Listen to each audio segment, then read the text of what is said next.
Africa के घने रहस्यमयी जंगलों में एक किशोर लड़का अपनी जान बचाने के लिए पागलों की तरह भाग रहा है। उसके कदमों की आहट सूखी पत्तियों पर गूंजती है, उसकी सांसें तेज हैं और आंखों में डर की एक बेचैन चमक है। पेड़ों की शाखाएं उसके चेहरे को चीरती जाती हैं, लेकिन वो रुकता नहीं, क्योंकि उसे पता है कि पीछे कुछ है, कुछ भयानक, कुछ ऐसा जिसे देखा नहीं जा सकता, लेकिन जिसकी मौजूदगी से ही रूह कांप उठे। अचानक आसमान को चीरती हुई एक तेज रोशनी फैलती है और हर चीज एक पल के लिए थम जाती है। हवा रुक जाती है, जंगल सन्नाटा ओढ़ लेता है। तभी एक परछाई बिजली की तरह उसके सामने प्रकट होती है। लड़का चीख उठता है, लेकिन तब तक बहुत देर हो चुकी होती है। वो परछाई उसे पकड़ लेती है और पलक झपकते ही सब खत्म हो जाता है। वो लड़का था नंबर 3। उसी वक्त दुनिया के किसी और कोने में एक युवा लड़का जॉन स्मिथ बीच पार्टी में अपने दोस्तों के साथ मस्ती कर रहा होता है। लेकिन अचानक वो पानी में गिर पड़ता है और उसकी टांग पर एक अजीब नीली चमक फैल जाती है, जैसे किसी जलते हुए निशान की तरह उसकी त्वचा पर लहरें दौड़ गई हों। लोग चीखने लगते हैं, लेकिन जॉन का चेहरा सख्त हो जाता है। वो जानता है इसका मतलब क्या है।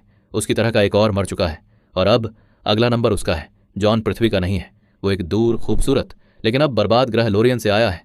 एक ऐसा ग्रह जिसे सालों पहले निर्दयी एलियन रेस मोगाडोरियंस ने नष्ट कर दिया था।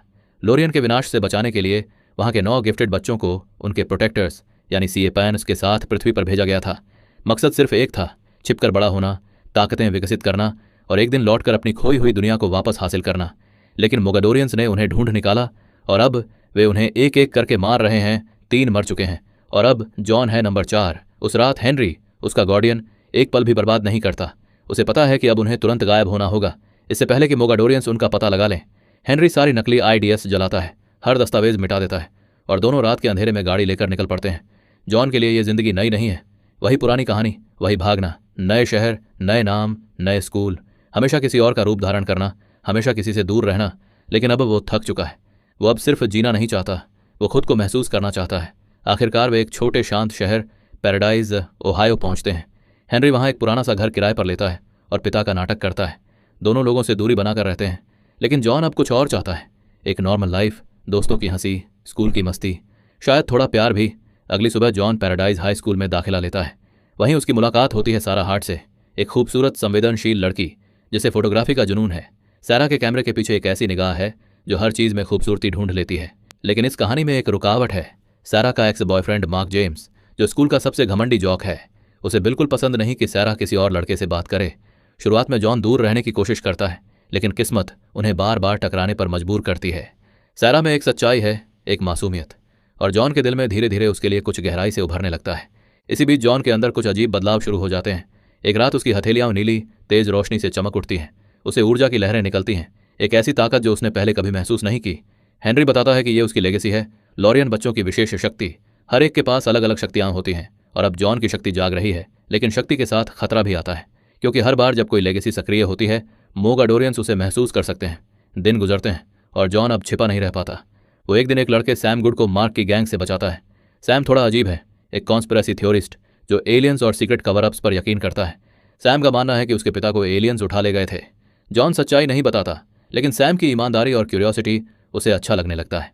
हेनरी अब भी सतर्क है। वो जॉन को बार बार चेतावनी देता है कि वो अपने पावर्स किसी के सामने इस्तेमाल न करे, लेकिन जॉन की किशोर जिद इसे मुश्किल बना देती है।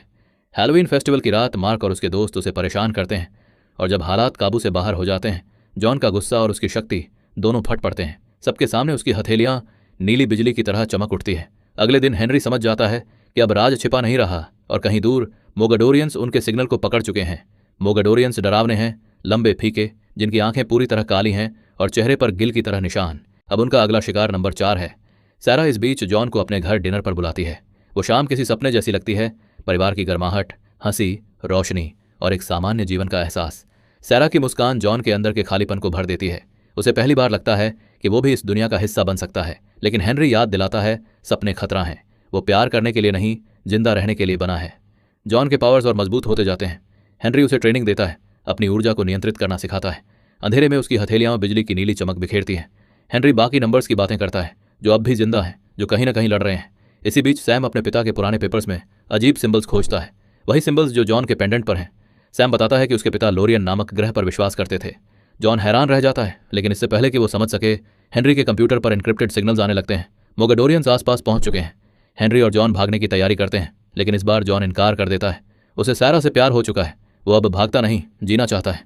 हेनरी क्रोधित होता है। दोनों के बीच बहस होती है और गुस्से में जॉन घर छोड़ देता है और सैरा के पास जाने के लिए।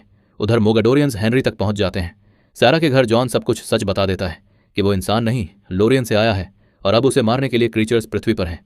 सैरा का चेहरा शांत है, उसमें डर नहीं, भरोसा है। वो उस पर विश्वास करती है। तभी अचानक जॉन की छाती पर उसका निशान जल उठता है, जलता हुआ, दर्दनाक। वो हेनरी के दर्द को महसूस करता है। वो दौड़ता हुआ घर लौटता है, लेकिन अब बहुत देर हो चुकी है। घर खंडहर बन चुका है। हेनरी घायल पड़ा है। जॉन उसे अपनी बाहों में लेता है और हेनरी की अंतिम सांसों में वो कहता है, मैं तुम पर गर्व करता हूँ। तुम जितना सोचते हो उससे ज़्यादा मजबूत हो। और फिर हेनरी की सांसें थम जाती हैं। जॉन का दिल टूट जाता है। हेनरी उसका परिवार था, उसका घर था, लेकिन अब वो सिर्फ एक भगोड़ा नहीं, एक योद्धा है। वो हेनरी को चुपचाप दफनाता है और कसम खाता है, अब वो भागेगा नहीं, अब वो लड़ेगा। और अब वो अकेला भी नहीं है। उसी वक्त एक रहस्यमयी लड़की मोटरसाइकिल पर शहर में दाखिल होती है। हवा में धूल उड़ती है और उसके चारों ओर बिजली सी लहर दौड़ जाती है। वो निडर है, सटीक है और उसकी आंखों में जंग की चमक है।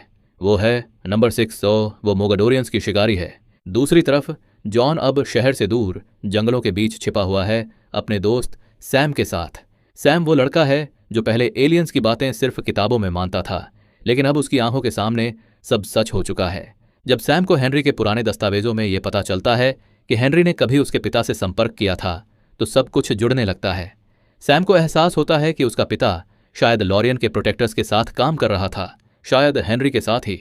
जॉन को भी समझ आने लगता है कि हेनरी ने सैम के परिवार से जुड़ी कोई चीज़ छिपाई थी, कुछ ऐसा जो बहुत कीमती था, और वही चीज़ मोगाडोरियंस भी ढूंढ रहे हैं। सैम हेनरी के पुराने ठिकाने से पुराने नोट्स और डेटा खंगालता है। वहीं उन्हें एक रहस्यमयी धातु का डिब्बा मिलता है, एक लॉरिक चेस्ट जो हेनरी सालों से संभाल कर रखे हुए था। वो किसी और के लिए नहीं खुलता, लेकिन जैसे ही जॉन उसे छूता है वो नीली रोशनी से चमक उठता है। अंदर रखी हैं लॉरियन की प्राचीन वस्तुएं, एक चमकता हुआ पत्थर, एक एनर्जी रिंग और कुछ हथियार जो पृथ्वी की किसी तकनीक से कहीं आगे हैं। वो वस्तुएं सिर्फ जॉन की शक्ति बढ़ाने के लिए नहीं, बल्कि एक चेतावनी देने के लिए भी थीं। हेनरी सही था, मोगाडोरियन सिर्फ लोरियन बच्चों का शिकार नहीं कर रहे, वो पृथ्वी पर आक्रमण की तैयारी कर रहे हैं। नंबर 6 बताती है कि मोगाडोरियंस पहले ही कई लोरियन सेफ हाउसेज नष्ट कर चुके हैं। अब बस कुछ ही नंबर्स बचे हैं, 5, 7, 8 और 9। अगर उन्हें एकजुट नहीं किया गया तो आने वाली लड़ाई में कोई उम्मीद नहीं बचेगी। जॉन और 6 एक योजना बनाते हैं, लेकिन वो इसे पूरा कर पाते उससे पहले ही मोगाडोरियंस पैराडाइज पहुंच जाते हैं। शाम का वक्त होता है। शहर के किनारे पर अचानक एक जबरदस्त धमाका होता है। आसमान नीली और काली लपटों से भर जाता है। काले एसयूवी में मोगाडोरियंस उतरते हैं। इंसानों जैसे दिखते हैं, लेकिन उनके चेहरे पर चमकते हैं गिल्स और मुस्कुराहट के पीछे नुकीले दांत। उनका नेता एक विशाल राक्षस जिसके शरीर पर तलवार जैसे निशान हैं और जिसकी आंखों में बस एक नाम है, नंबर 4। जॉन और 6 तुरंत एक्शन में कूद पड़ते हैं। पैराडाइज की सड़कों पर तबाही मच जाती है। मोगाडोरियंस अपने भयानक जानवर छोड़ते हैं, पिशाच जो किसी बख्तरबंद भेड़िए जैसे दिखते हैं, लेकिन उनके दांत धातु जैसे चमकते हैं। उनकी दहाड़ से जमीन कांप उठती है। लोग चीखते हुए भागते हैं। जॉन और 6 कंधे से कंधा मिलाकर लड़ते हैं। अंधेरे में नीली और सुनहरी रोशनी टकराती है। 6 आग की लपटों में टेलीपोर्ट होती है, अपनी ट्विन ब्लेड से दुश्मनों को चीरती है। जॉन अपनी चमकती एनर्जी ब्लास्ट से मोगाडोरियंस को दीवारों में उछाल देता है। हर टक्कर में धमाका, हर वार में बिजली की चमक। इसी अफरा तफरी में सेरा स्कूल की बिल्डिंग में फंस जाती है। चारों ओर आग और मलबा। जॉन बिना एक पल गवाए अंदर कूद जाता है। वो अपनी शक्तियों से गिरी हुई बीम्स उठाता है, दीवारें तोड़कर रास्ता बनाता है। आखिरकार वो सारा तक पहुंचता है। बाहर नंबर 6 पूरी ताकत से उन्हें कवर देती है, टेलीपोर्ट होकर दुश्मनों पर हमला करती है और हर बार बिजली की तरह वापस लौटती है। सैम, जो अब तक सिर्फ स्पेक्टेटर था, खुद लड़ाई में कूद पड़ता है। वो हेनरी के छोड़े हुए एलियन ब्लास्टर से गोली चलाता है और हर वार में अब उसका डर गायब है। वो अब सिर्फ एक इंसान नहीं, एक योद्धा है। तीनों अब एक टीम है। और तभी जमीन हिल जाती है। मोगाडोरियंस अपना अंतिम हथियार छोड़ते हैं, एक विशालकाय ड्रैगन जैसा दैत्य, काले स्केल्स, लाल चमकती आंखें और दहाड़ जो आसमान को फाड़ दे। वो इमारतों को तोड़ता हुआ जॉन की ओर बढ़ता है। जॉन अपनी पूरी शक्ति समेट लेता है। उसकी हथेलियां नीली आग से जल उठती हैं और शरीर से ऊर्जा की लहरें उठती हैं। वो अपने अंदर की लेगेसी को चैनल करता है। एनर्जी बीम से सीधा उस दैत्य के सीने में जाती है। वो चिल्लाता है, लेकिन गिरता नहीं। वो फिर उठता है और जॉन की ओर झपटता है। नंबर 6 आगे बढ़ती है। दोनों एक दूसरे की ओर देखते हैं और फिर बिना एक शब्द बोले अपनी शक्तियां मिलाते हैं। नीली और सुनहरी ऊर्जा टकराकर एक भयंकर भंवर बन जाती है जो सीधा उस दैत्य को चीर देता है। वो प्राणी हाई स्कूल के मैदान में जा गिरता है, जमीन को फाड़ता हुआ। मोगडोरियंस समझ जाते हैं कि वो हार गए हैं। जो जिंदा बचते हैं वो अंधेरे में गायब हो जाते हैं, पीछे छोड़ते हैं जली हुई धरती और मौत की खामोशी। लड़ाई खत्म हो चुकी है, पैराडाइज खंडहर बन चुका है, लेकिन उम्मीद अब भी जिंदा है। जॉन मलबे के बीच खड़ा है, थका हुआ, घायल, लेकिन मजबूत।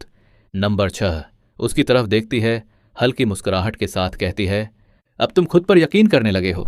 सैरा दौड़ती हुई आती है, आंखों में आंसू और राहत के साथ। दोनों के बीच कोई शब्द नहीं, लेकिन एहसास सब कह देता है। जॉन जानता है उनका साथ हमेशा नहीं रहेगा, वो किसी और मकसद के लिए बना है। सैरा उसका हाथ पकड़ती है और वो वादा करता है, चाहे जहां भी जाऊं लौट कर जरूर आऊंगा। सैम अब उनके साथ जाने का फैसला करता है। अब वो अपने पिता का सच ढूंढना चाहता है। जॉन मुस्कुराकर कहता है, हम ढूंढ लेंगे साथ में। जॉन, सैम और नंबर 6 एक काले पिकअप ट्रक में सवार होकर क्षितिज की ओर निकलते हैं, थके हुए लेकिन तैयार। वो छोटा शहर आधा जला हुआ लेकिन अब भी सांस लेता हुआ। अगर आपको ये कहानी पसंद आई हो तो उस लाइक बटन को जरूर दबाएं, इससे चैनल को बढ़ने में बहुत मदद मिलती है। और अगर आप ऐसी ही साई-फाई, एलियन या सुपर हीरो फिल्मों की कहानियां इस सिनेमैटिक स्टाइल में सुनना चाहते हैं तो सब्सक्राइब जरूर करें, क्योंकि अगली कहानी इससे भी ज्यादा धमाकेदार होने वाली है।